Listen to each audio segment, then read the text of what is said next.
Hayaku.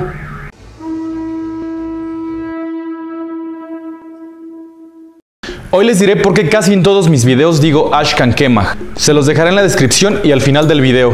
En realidad es Axcan Quemaj Tehualnéhuatl, que significa ahora sí, tú o yo. Fue el primer grito de guerra que se ocupó en contra de los invasores. Este grito era para hacerles saber a los españoles que no estábamos dispuestos a soportar más abusos. Ahora sí. La primera oposición mexicana en contra de la corona española. Fíjense lo importante que es esta insurgencia, porque no es como lo que se dice de la independencia de México, que fue por intereses de criollos, ni tampoco por intereses propios. Tenamaxtli fue quien encabezó esta rebelión, un verdadero héroe en todos los aspectos, que poco se menciona en las escuelas. Pero es necesario que todos los mexicanos y latinoamericanos conozcamos este suceso. León Portilla lo llama el primer guerrillero de América y defensor de los derechos humanos, el primero. A lo que los españoles llamaban descubrir, Francisco, su nombre cristiano, Francisco Tenamaxtli, le quedaba claro que no era ningún descubrimiento, sino abusos, maltratos, despojos, asesinatos, destrucción de provincias. Ya estaba hasta la coronilla. Se levanta en armas en la frontera norte de la antes llamada Nueva Galicia, en la guerra del Mistón. Mistón por el nombre del peñol donde se armaron los trancazos, la guerra, en la sierra de Zacatecas. Aquí los españoles con gran espanto cayeron derrotados, pues se creían superiores. Estuvo tan canijo esto que las batallas se extendieron desde el sur de Sinaloa, Nayarit, Jalisco, Zacatecas, casi hasta Aguascalientes y Guanajuato, en pro de la resistencia. Participaron coras, huicholes, zacatecos, caxcanes, quedaíra, Tenamaxtli y varios pueblos nahuas. Incluso se adherieron mexicas y tlaxcaltecas, o sea que se iba a poner feo. Al principio los españoles pensaron que iba a ser un levantamiento sin importancia, pero la insurgencia hizo temblar a toda la Nueva España. Tanto era su miedo que decían que los ayudaba el diablo, al que llamaban Tlatol y que hasta lo adoraban. Cuando esto deriva de Tlactoli, que significa palabra, es decir, el discurso que los mensajeros propagaban del levantamiento. Era la voz de las quejas, las denuncias, de la pasadez de lanza de los soldados virreinales. También anunciaba lo hermoso que sería cuando pudieran expulsar a los españoles de esta tierra. Nada de demonios y esas cosas. Un levantamiento que puso en jaque a toda la Nueva España, asustando al virrey en turno Antonio de Mendoza y a más de un español. Imagínense, casi reconquistando nuestras tierras. ¿Se pueden dar cuenta de la importancia de este acontecimiento? Pedro de Alvarado, que llegó con las huestes de Cortés y que tanto se había distinguido en la conquista, con una soberbia inmensa dijo: con mi solo nombre se van a espantar. No es posible que unos indios gatillos hayan dado tanto tronido. Más tardó decir esto que en lo que fue repelido por Tenamaxtli. Ferra, ya estuvo. Fue herido de muerte. Ahora la bebes o la derramas. Murió poco tiempo después. Por eso, antes de alardear, les dejo un consejo, porque su amigo milenario soy.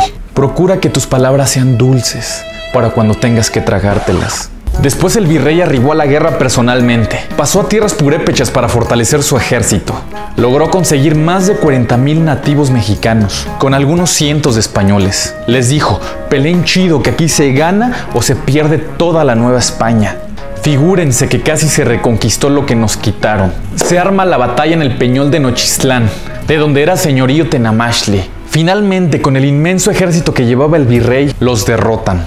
Pero los contrarios estaban sorprendidos de la valentía que tenían los rebeldes al no recular. Se dice que Tenamaxtli hace una gestión de paz para salvar a su gente, pero no se logra y, aprovechando su buena fe, lo capturan. Lo que no se esperaba el ejército del virrey es que cuando el movimiento rebelde baja del Peñol del Mistón, lo rescatan. Pero Tenamaxtli mismo los retira de la lucha para salvarlos de la muerte y esclavitud.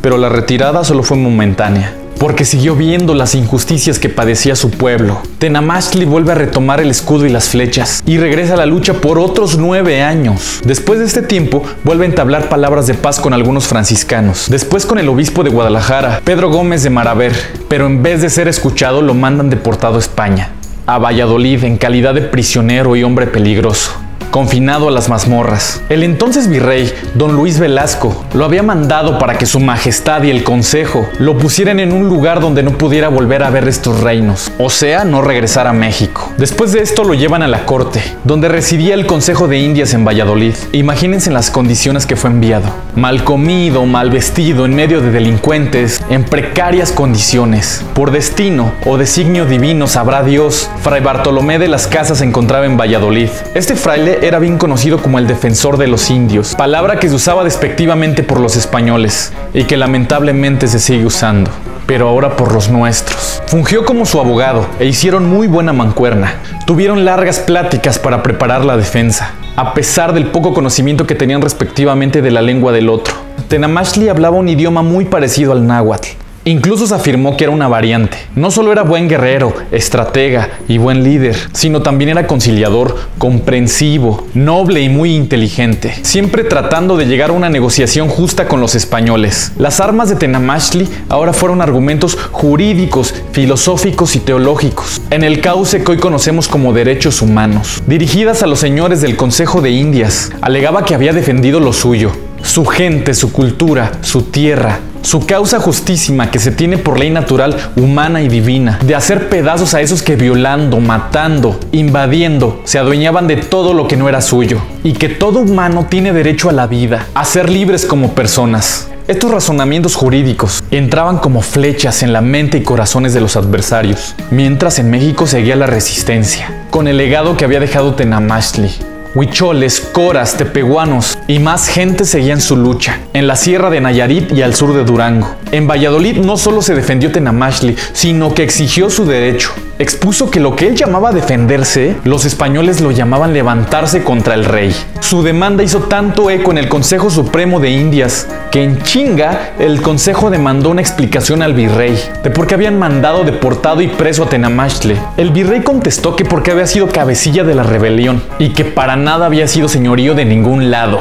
El virrey conocía las disposiciones de los tratos que se le deberían de dar a los mandatarios. Obviamente por eso negaba que no era señorío de ningún lado. Incluso ya en España se siguió negando y haciendo creer que no fue ningún gobernante. Es por eso que se dice que Tenamaxtli no fue rey de Nochistlán, pero nunca lo pudieron comprobar. Y aún así lo siguieron teniendo preso, sin atender también a su demanda de regresar con su esposa e hijos. Tenamaxtli no solo luchó en su favor, sino también a favor de su pueblo y otros pueblos vecinos cuando fue señorío de su región. Doble lucha de Tenamaxtli.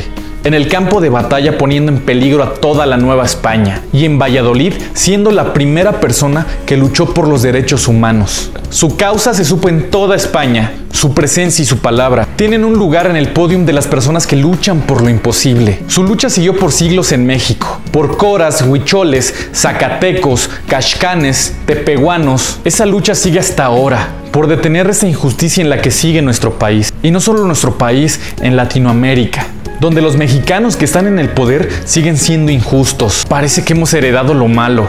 ¿Y qué decir de nuestra propia sociedad mexicana, que discrimina y juzga? Tenamaxtli sigue sin ser vencido. Su lucha sigue vigente. Para mí, Axcaquemaj, ahora sí, es un grito de guerra, pero para los propios mexicanos. Ya no hay españoles, solo nuestra mente. La lucha es contra nosotros mismos, contra nuestros prejuicios, contra la ignorancia, contra la injusticia. Es momento de hacer unidad, de ayudar en nuestras posibilidades al prójimo, de retomar valores ya perdidos, de dejar de discriminar. En la Nueva España se usaba la palabra indio de forma despectiva y hoy se sigue utilizando por los propios mexicanos. Me pregunto yo, les pregunto, ¿acaso no es ignorancia? Un pueblo que no conoce su historia está condenado a repetirla. Tarishudirimani Ku, Axcaquemaj.